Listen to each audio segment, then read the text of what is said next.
بسم اللہ الرحمن الرحیم۔ السلام علیکم ورحمۃ اللہ وبرکاتہ۔ اسلام اور ہم آفیشیل چینل میں آپ سب کو خوش آمدید کہتا ہوں۔ اس ویڈیو کو آخر تک ضرور دیکھیے گا اور ثواب کی نیت کے ساتھ شیئر ضرور کیجیے گا۔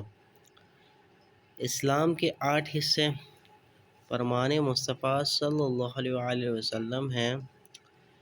کلمہ ایک حصہ ہے، حج ایک حصہ ہے، نماز ایک حصہ ہے، نیکی کا حکم دینا ایک حصہ ہے، زکوٰۃ ایک حصہ ہے، برائی سے منع کرنا ایک حصہ ہے، روزہ ایک حصہ ہے، راہ خدا میں سفر کرنا ایک حصہ ہے،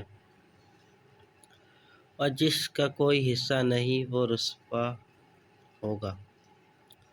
امید کرتا ہوں یہ چھوٹی سی ویڈیو آپ کو پسند آئی ہوگی۔ ویڈیو کو اپنے دوستوں کے ساتھ شیئر ضرور کیجیے گا۔ ویڈیو پر لائک کرنا نہ بھولیں اور کمنٹ سیکشن میں اپنی قیمتی رائے دینا نہ بھولیے گا۔ چلتا ہوں دوستوں، ایک نئی ویڈیو میں پھر آپ کے سامنے حاضر ہوں گا۔ جب تک کے لیے السلام علیکم ورحمۃ اللہ وبرکاتہ۔